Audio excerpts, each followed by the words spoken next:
Жашоодогу бакыт, бактылуулук, деги эле өмүрдөгү түрдүү жагдайларды, кубанычты, кайгыны поэзиядан уга билүү бул өзүнчө бир алам. Бул дүйнөгө сүңгүп кирүүгө себепчи болуп ыр саптарын тизмектеген албетте акындар. Бүгүнкү биздин каарманыбызда адабият аламында бир канча ырларды жазып, китебин чыгарып келе жаткан акын Нурмамат Жорабаев.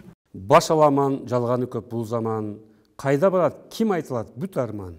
Пенделерге көргөн менен учугун, жакпагандай теңчиликте жашаган. Кайдыгерлик, акыл эсти бүт алган, көңүл коштук, жүрөктөргө кадалган. Каарманыбыз бала кезинен тарта эле чыгармачылыкка шыктуу болчумун дейт. Окуучу чагымдан аңгемелерди жазчумун деген Нурмамат агай ыр жазууга болгон кызыгуусуна жакындары себепчи болгонун айтып өттү. Үй бүлөсүндө чыгармачыл инсандар болгондуктан анын таасири да сөзсүз түрдө тийбей койгон эмес. Канадам Ташбаев Абдрахман деген багып чоңойткон мени. Ал өзү тарыхчы адам эле, мугалим, мектептен мугалим эле. Тарых сабагынан сабак берет эле. Ошондуктан бул чыгармачылык боюнча анын түшүнүгү бар адам болгон да. Мен кичинекейимде бир 2-3 класстарымда Чымчык менен Чабалакей деген кичинекей бир жомок жазганмын. Ошондо ошол киши мени колдоп кеткен. Колдоп, демек сенде кандайдыр бир чыгармачыл ой жүгүртүү бар экен, угум. Сен аракетиңди кылышың керек экен деп колума кагаз, калем карматып, кандай учурда кайсы учурда оюңа эмне келсе ошону жазып кое бер деп түшүнүк берген эле да.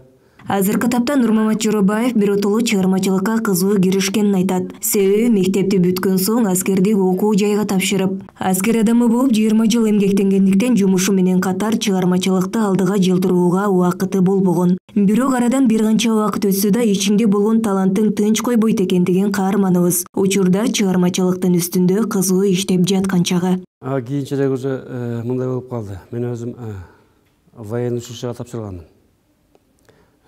Кесибим военный адам болгондуктан бул чыгармачылыгым токтоп калды. Көп убакытка токтоп калды. Арасында жазып жүрдүм. Ыйык милдет деп коргоо министрлигинин гезитине чыгарып жүрдүм. Бирок өтө аз санда. Ошондуктан бул чыгармачылыгым көбүнчө азыр мен пенсияга чыккандан кийин анан кайра дагы ушул чыгармачылыкка кайра кайрылдым. Ырларым көбөйө баштады. Көп жаза баштадым, элдердикин көп окуй баштадым, кыргызча адабиятка толук кайрылдым дегендей. Ошентип чыгармачылыкка азыр түзүк эле киришип кеттим десем болот да. Нурмамат агайдын чыгармачылыгында бир гана ыр саптарын эмес, ыр түрүндө жазылган поэмаларын да кезиктирүүгө болот. Жана бул поэмалары аркылуу бир топ ийгиликтерге жетип, эл аралык, ошондой эле өлкө ичиндеги кароо сынактарда алдыңкы орундарды багындырган. Менин поэмаларым да көп экен. Поэмаларымды бир китеп кылып чыгарып коеюнчу деп ошого азыр кайра даярдана баштадым эмичи. Менин бир 2-3 кыска поэмаларымдан 3-өө жакшы байгелерге жетишти. Аларды мен китеп кылып чыгара элекмин, бирок уже байгеге жетишти.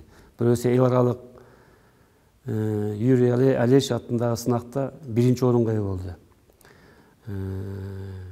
1-орунга ээ болуп, поэзия номинациясында мага ошол номинант катары 1-орунга ээ болгон адам катары мага ошол лауреат деген наам ыйгарышып, жакшы сүйүнүчтө болдум мен бул эл аралык сынак эле.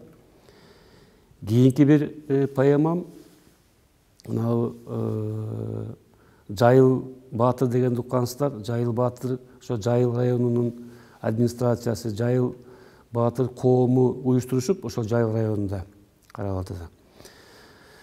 Ошол жерде чоң бир сынак болду.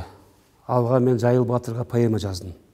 Жазып, бир китепче даярдап, алып барып музейине коюп, анан ошол жерде өтө көп адам чогулду. Бир орусда поэма жазып келип, орус тилинде. Кыргыздар көп, акындар көп болду. Ошол жерде бизди жакшы тосуп алышты. Билбей турган жеримде объявление жарыя болуп кетти. 1-орунга баш байгеге Нурмамат Жорабаев деп. Менин поэмам ошентип дагы 1-орунга чыгып кетти ал жерде. Жайыл Баатыр деген поэмам чыкты. Кыска поэма, көркөм поэма. Анан дагы бир поэмам мына Кыргызстан ичиндеги бир бириктмелердин сынагында баш байгеге ээ болду. Азыркы мезгилде ыр жазууда мекен, өмүр, замана, жашоодогу баалуулуктарга басым жасап калдым деген каарманыбыз кезектеги китебин жарыкка чыгаруунун үстүндө иш алып барып жаткан чагы. Алдыда окурмандардын жүрөгүнөн түнөк тапчу дагы бир канча чыгармаларды жарыкка чыгаруу негизги пландарымдын катарында дейт каарманыбыз. Айнура Машрап кызы, Самат Сайдамат уулу, Аруу таң көрсөтүүсү.